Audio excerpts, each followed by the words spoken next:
Hoje no Bíblia Comentada vamos caminhar juntos pelas antigas ruas de Belém para acompanhar uma história cheia de significado e beleza, o capítulo 4 do livro de Ruth. Uma narrativa emocionante que revela como Deus transforma situações improváveis em grandes bênçãos, restaurando vidas quebradas e preenchendo corações vazios. Veremos detalhes culturais, históricos e espirituais que demonstram claramente como Deus usa pessoas comuns para cumprir seus extraordinários propósitos. Vem comigo nessa jornada e descubra como uma simples decisão pode ecoar pela eternidade.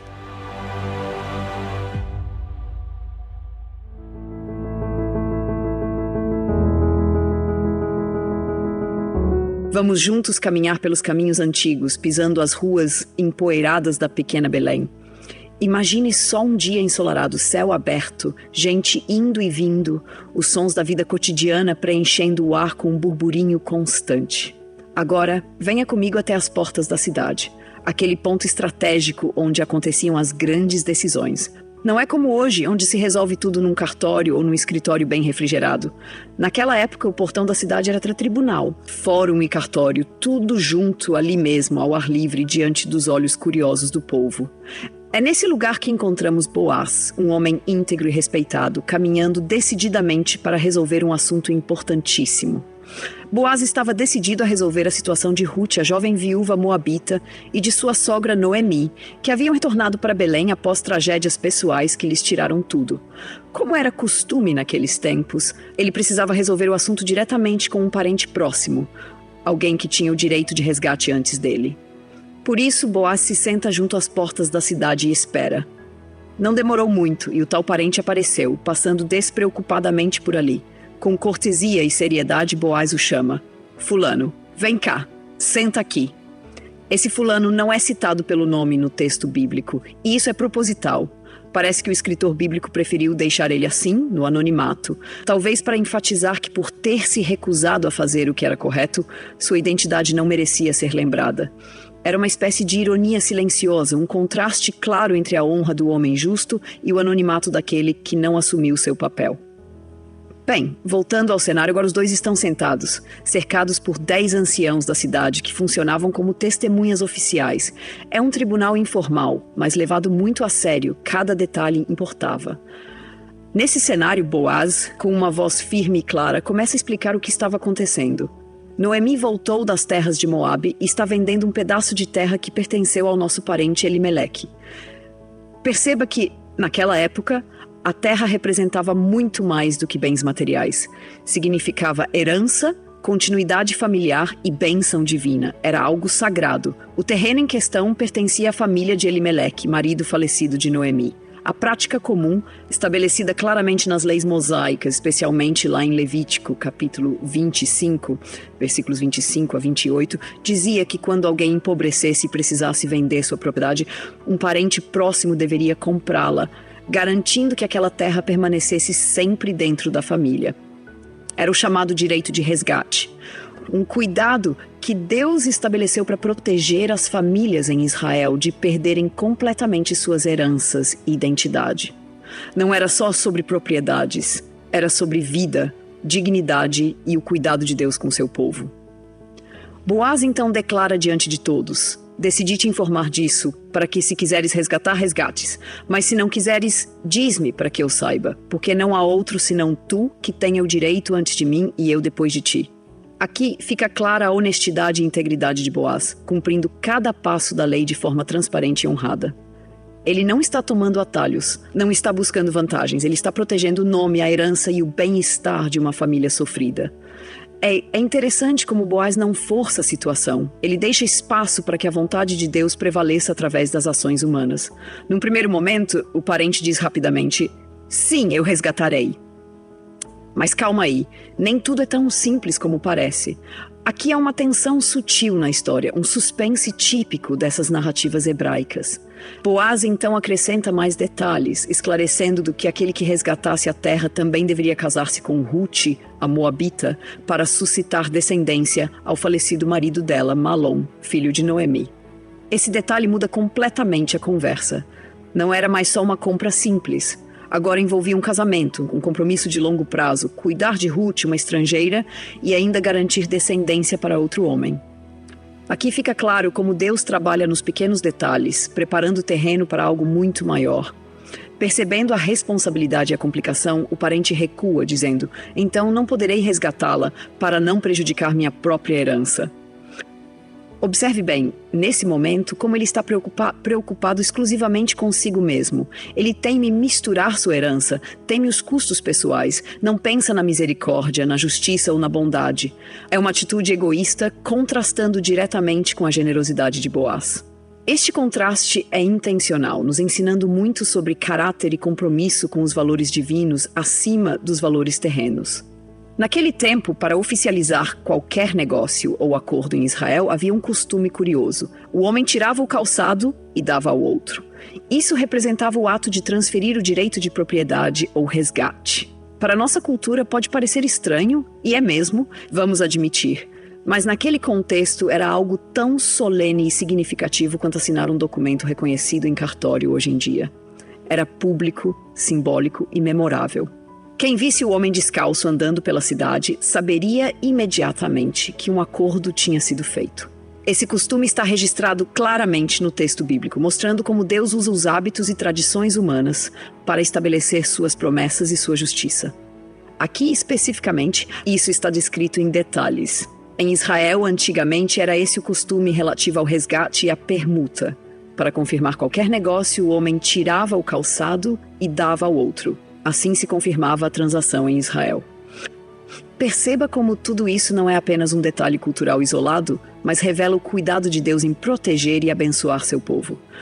Boaz, ao assumir o direito de resgate e compromisso com Ruth, está entrando na história não apenas como um homem justo, mas como um antepassado direto do rei Davi e, posteriormente, do próprio Messias, Jesus Cristo. Ali mesmo, naquela praça pública, diante daqueles anciãos, estava se desenhando uma história que influenciaria o destino da humanidade. Toda essa narrativa que vivemos juntos até aqui revela claramente como Deus atua silenciosamente na história humana, costurando acontecimentos, detalhes e decisões cotidianas para cumprir seus propósitos soberanos. Nenhuma decisão ou ação nossa é insignificante. Tudo está inserido num contexto maior, num plano que muitas vezes não conseguimos enxergar completamente. Ao olharmos para essa passagem bíblica, compreendemos como Deus valoriza o caráter, a integridade, a justiça e especialmente o cuidado para com os mais vulneráveis. Ruth era estrangeira, viúva, pobre, alguém que, segundo as leis humanas, facilmente poderia ser desprezada ou esquecida. Mas veja que lindo, Deus usa exatamente essa mulher improvável, essa situação difícil, para revelar sua graça acolhedora, misericordiosa e redentora. Pois então, continuemos nesse cenário fascinante junto às portas da cidade, diante dos olhares atentos daqueles que presenciam o desenrolar dos acontecimentos. Nesse exato momento, diante de todos, aquele parente próximo, cujo nome sequer é mencionado por sua decisão egoísta, rapidamente tira o calçado dos pés, entregando-o nas mãos de Boaz. Pode parecer um ato simples, cotidiano, talvez até meio estranho aos nossos olhos modernos, mas naquela época isso tinha um significado imenso. Tirar o calçado e entregá-lo era como dizer: estou abrindo mão dos meus direitos e transferindo-os a você. Era uma declaração pública, solene, registrada na memória coletiva da comunidade. É importante observar que, além da dimensão jurídica e cultural dessa cena, existe aqui um simbolismo profundo. Veja bem, descalçar-se era também símbolo de vulnerabilidade e humildade. Ao entregar sua sandália, o homem reconhece implicitamente que está desistindo de uma posição privilegiada e transfere o direito àquele que está disposto a assumir responsabilidades e agir com integridade. Assim, o parente, ao se descalçar, fica como um sinal vivo da perda de uma oportunidade que Deus havia colocado em suas mãos, mas que ele recusou por medo e egoísmo. Agora, Boaz, segurando aquele calçado em mãos, levanta-se diante de todos e com uma voz clara e confiante anuncia: hoje sois testemunhas de que tomei das mãos de Noemi tudo o que pertenceu a Elimelec, a Quilion e a Malom. Essa declaração não é só uma formalidade jurídica, é a afirmação pública de que ele assumirá a responsabilidade de redimir a terra, garantindo que o nome daquela família não desapareça de Israel. Ao mencionar os nomes daqueles homens que haviam morrido sem deixar descendência, Boaz reafirma um compromisso não apenas material, mas profundamente espiritual e moral. Ele entende que seu papel vai muito além de simplesmente adquirir uma propriedade. Ele se torna um resgatador, um protetor da dignidade daquela família. Perceba que Boaz não para por aí. Ele continua com palavras ainda mais fortes, revelando que está disposto a assumir também Ruth, a Moabita, como esposa. Também tomo por esposa a Ruth, a Moabita, que foi mulher de Malom, para suscitar o nome deste sobre a sua herança, para que o nome do falecido não seja exterminado dentre seus irmãos e da porta do seu lugar. Disso sois testemunhas hoje. Essa parte da declaração é especialmente poderosa, porque destaca um aspecto central da lei de Deus em relação à proteção das viúvas e dos órfãos, conforme detalhado em Deuteronômio capítulo 25, versículos 5 a 10. Aqui vemos claramente a preocupação divina em cuidar dos que estão desamparados, daqueles que facilmente seriam esquecidos pela sociedade. É interessante observar que Boaz chama Ruth especificamente de Moabita. Não é por acaso, viu? Isso ressalta o caráter inclusivo e redentor dessa história.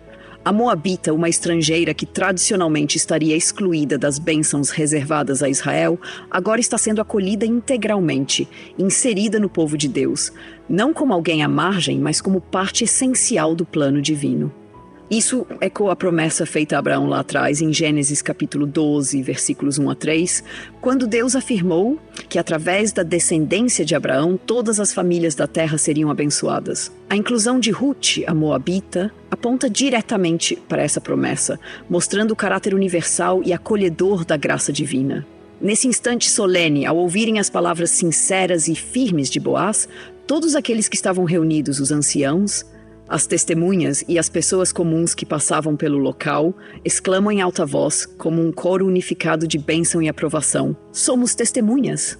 Essa resposta coletiva tinha peso jurídico e espiritual. Era como se toda a comunidade dissesse unanimemente: estamos aqui testemunhando que esse ato é justo e aprovado por Deus e pelos homens. E em seguida, veja que bênção maravilhosa eles proclamam sobre Boaz e Ruth: faça o Senhor a esta mulher que entra na tua casa, como a Raquel e como a Leia, que ambas edificaram a casa de Israel, e haja-te valorosamente em Efrata e faze-te nome afamado em Belém. Essa bênção, pronunciada pelos anciãos e pela comunidade, não era uma simples formalidade educada, mas um desejo profundo de fertilidade, prosperidade e reconhecimento. Comparar Ruth com Raquel e Leia é algo profundamente significativo, já que essas duas mulheres foram matriarcas fundamentais na história de Israel, mães das tribos que formariam o povo escolhido de Deus. Essa referência histórica e cultural era profundamente significativa para aqueles que estavam ouvindo. Raquel e Leia eram lembradas por sua fertilidade e por serem essenciais na formação das tribos de Israel. Ao invocar essas duas mulheres, eles estão dizendo claramente que Deus use essa estrangeira como usou nossas próprias mães fundadoras. Que ela não apenas faça parte da história de Israel, mas seja uma peça fundamental nela. Assim, Ruth, outrora estrangeira e marginalizada, é colocada no mesmo nível de honra que as mães de Israel. E a bênção prossegue ainda mais profunda e significativa. E seja a tua casa como a casa de Perez, que Tamar teve de Judá, pela semente que o Senhor te der desta jovem. O povo relembra aqui um episódio da história antiga de Israel que envolveu Judá e Tamar, registrado lá em Gênesis capítulo 38. Apesar de todas as circunstâncias complexas e difíceis que envolveram a história de Tamar, Deus usou exatamente aquela situação improvável para fazer nascer Perez, ancestral de uma linhagem abençoada e honrada. O povo deseja para Boaz e Ruth a mesma bênção, reconhecendo que Deus é especialista em transformar histórias complicadas, improváveis e até dolorosas em bênçãos tremendas. Ao mencionar Perez, a benção dada a Boaz e Ruth carrega um significado profético e profundo, visto que da descendência de Perez surgiu uma linhagem real e honrosa em Israel. Aliás, sabemos historicamente que dessa linhagem nasceu o próprio rei Davi e, posteriormente, o Senhor Jesus Cristo. Sem saber, aquelas pessoas estavam pronunciando uma bênção profética sobre o futuro de toda a humanidade, revelando como Deus conduz cuidadosamente a história através de decisões humanas aparentemente simples. Percebeu como cada detalhe dessa narrativa, cada costume cultural, cada referência histórica e bíblica é carregado de significado? Nada disso está aqui por acaso. Tudo aponta para a maravilhosa mão soberana de Deus, trabalhando nos bastidores da história humana, conduzindo acontecimentos aparentemente pequenos para cumprir seus grandes propósitos. E aí, com toda essa bênção ecoando no coração e nos ouvidos do povo, a história avança ainda mais profundamente, como um rio que ganha força e beleza ao seguir seu curso. Agora Boaz toma Ruth como sua esposa. Não é só uma união matrimonial comum, não, mas é uma união carregada com o selo da providência divina, refletindo o amor misericordioso e inclusivo do Senhor. E veja bem, Ruth, que outrora era estrangeira, desamparada e cheia de tristezas, agora tem seu coração preenchido pela bondade do Senhor. O texto nos diz claramente que o Senhor concedeu-lhe conceber e ela deu à luz um filho. Repare como Deus está claramente envolvido em cada detalhe dessa história, especialmente agora, ao permitir que Ruth engravidasse. Isso é significativo porque antes, durante 10 anos em Moabe, ela não teve filhos, o que provavelmente aumentava ainda mais a dor e o vazio em sua alma.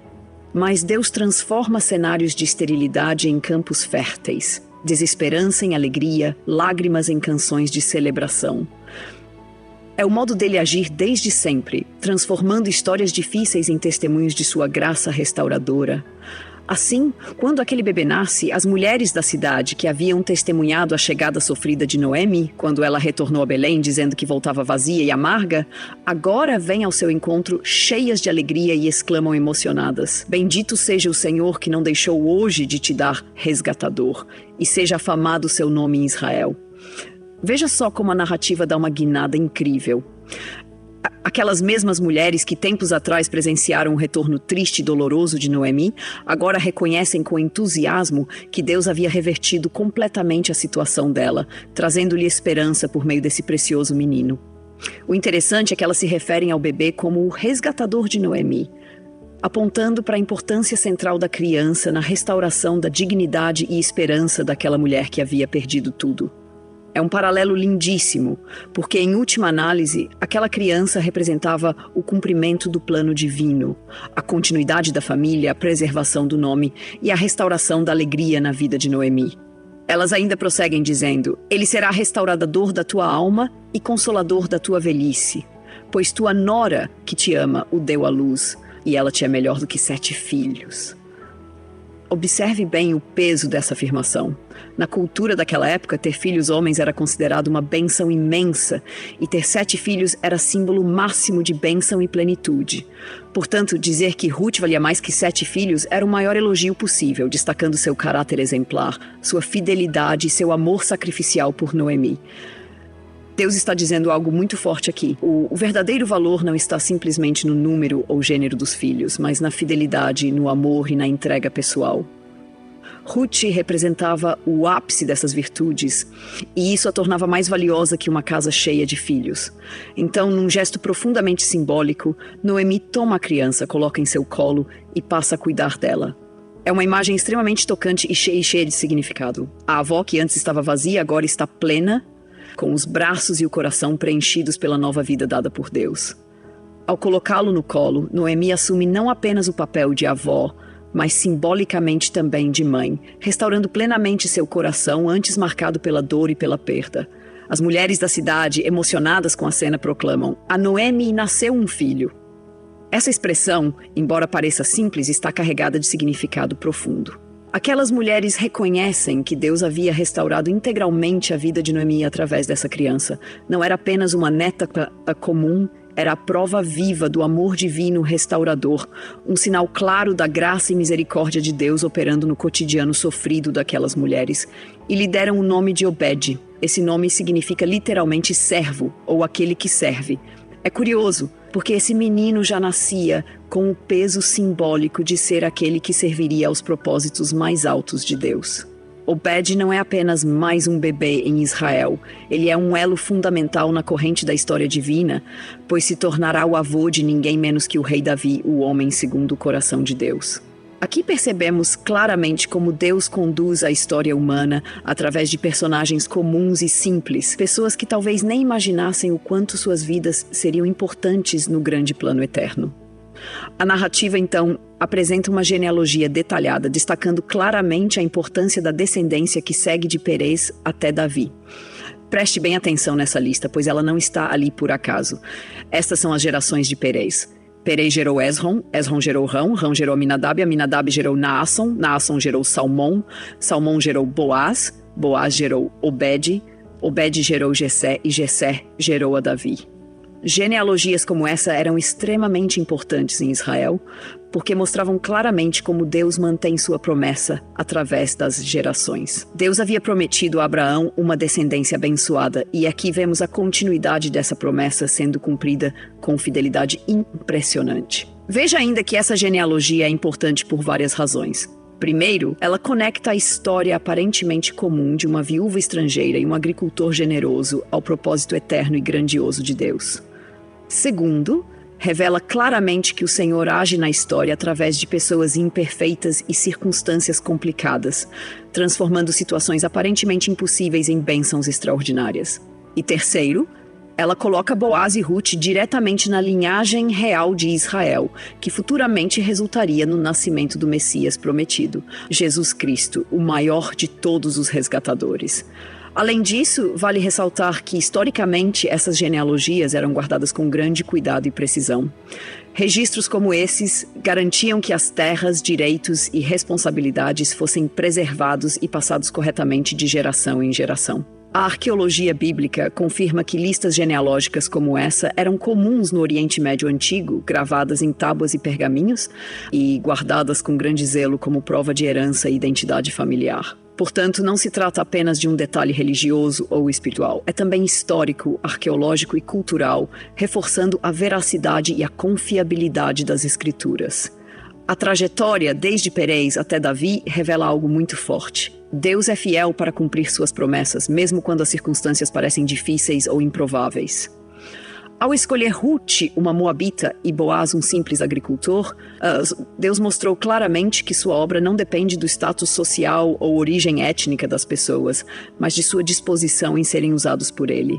Essa genealogia é uma prova poderosa de que o Senhor usa pessoas comuns para realizar seus planos extraordinários.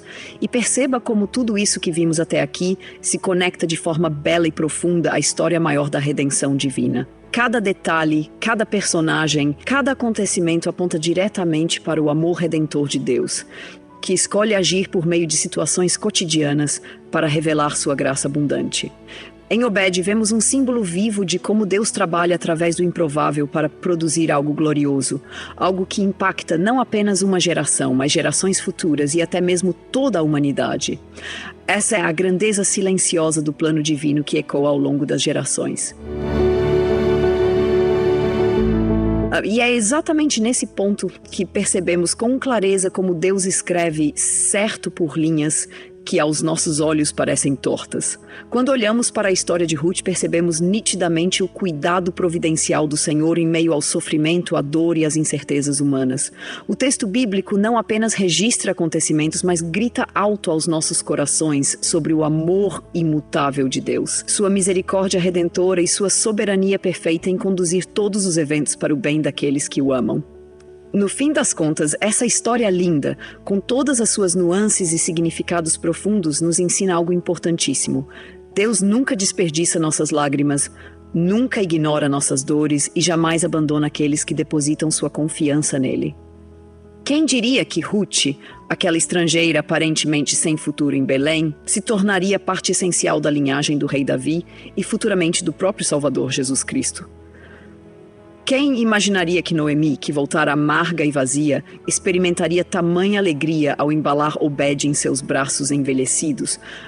Através do nascimento de Obed, Deus estabeleceu um marco espiritual, histórico e profético poderoso.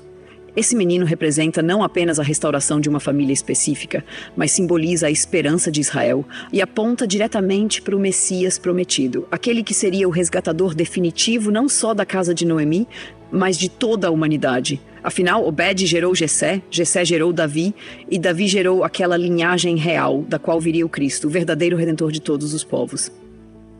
O livro de Ruth encerra com a genealogia de forma proposital, porque Deus está dizendo alto e claro, Ele é fiel para levar adiante sua promessa através dos tempos, usando pessoas comuns, situações improváveis e histórias aparentemente pequenas. Cada nome listado nessa genealogia, Perez, Esrom, Rão, Aminadab, Naasson, Salmão, Boaz, Obed, Jessé e finalmente Davi, representa a fidelidade de Deus atravessando gerações. Não são apenas nomes escritos em páginas antigas, são testemunhas vivas do poder transformador da graça divina. Em resumo, o capítulo 4 de Ruth não é apenas uma conclusão simples da narrativa. É a afirmação poderosa de que Deus sempre transforma tragédias em triunfo, perdas em ganhos eternos, desespero em esperança radiante. É uma declaração vívida e irresistível de que no plano de Deus não existem coincidências, apenas providências divinas perfeitamente orquestradas. Que essa linda história de Ruth e Boaz ecoe profundamente em seu coração, lembrando sempre que Deus é especialista em transformar finais improváveis em novos começos gloriosos. Afinal, o Deus que esteve com Ruth e Noemi é o mesmo Deus que caminha conosco hoje, pronto para redimir, restaurar e abençoar nossas vidas, além de tudo o que pedimos ou imaginamos.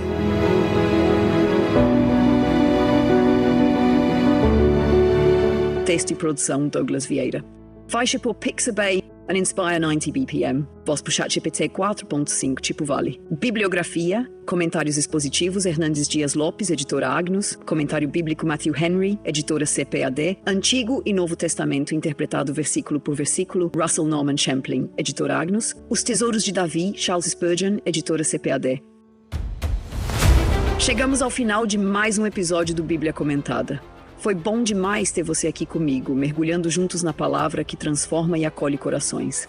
E não esqueça, todo domingo temos um encontro marcado com os Salmos. De segunda a sexta, seguimos capítulo por capítulo pela Santa Palavra e aos sábados, aquela mensagem especial, direta ao coração, para renovar suas forças e alimentar sua fé. E você já sabe, o Bíblia Comentada está disponível nas principais plataformas de streaming. Siga, compartilhe e abençoe ainda mais pessoas através da Palavra de Deus. Até nosso próximo encontro. Deus abençoe sua vida.